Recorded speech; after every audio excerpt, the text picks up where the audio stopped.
Tarata Avril kalo tile 21 san 2020 ni ye aw ka kunnafoni wagati ale sele Mali kunnafoni.net ale jabaranin kan. Wasaden kalafili tako filanan jaabiw bɔli be sena. An ka Faba maraso ye wagati jaabi di kunu tɛnɛ ciden minnu ni ulu sigilen bɛ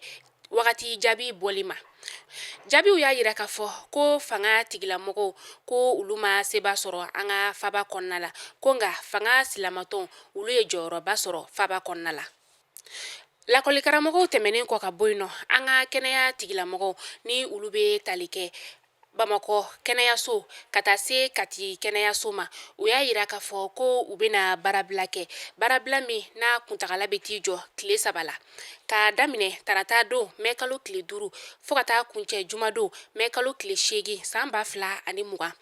Kɛnɛya tigilamɔgɔw ka fɔ la ko nin baarabila in kun tɛ dɔwɛrɛ ye ko laɲini min n'u y'a ɲini an ka jamana marabagaw fɛ k'u ma se ka u jɔyɔrɔ fa laɲini ninnu na ko wa k'u b'a fɔ fana ko n'u ma se ka u jɔyɔrɔ fa ni tile 3 baarabila in na ko u be baarabila kuntagala janya min n'a be daminɛ tɛnɛ mɛ kalo tile 11 ka taa kuncɛ juma mɛ kalo tile 15 san 2020.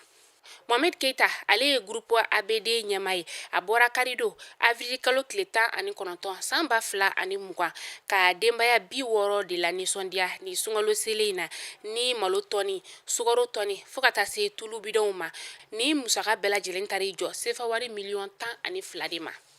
An taa ko kan kibaru la Senegalikaw fe yen nɔ u ka maa 2 de tanyara ka sababuya kɛ coronavirus ye walasa ka banakisɛ carili kɛlɛ u ka jamana ɲɛmaw ye sariya wɛrɛ ta sariya min n'a daminɛna kunu tɛnɛ nuna datuguli wajibiyalen do foroba baarakɛlaw ma ka taa se kɛnyɛrɛye baarakɛlaw ma fɔɔ ka taa se jagokɛlaw ani bolimafɛn bolilaw ma.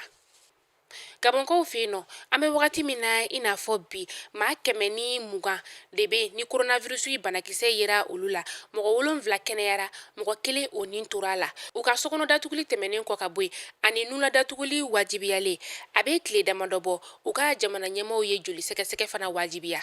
Cameroun Paul Biya bɔra ka sefa wari miliyari 2 de di walasa ka coronavirus banakisɛ ale kɛlɛ. Ministre Paul Antakalji ale de ye kuma in fɔ kunu. Laɲini tɛ dɔwɛrɛ ye ka jamana kɔnɔdenw kisi coronavirus ale bana ma.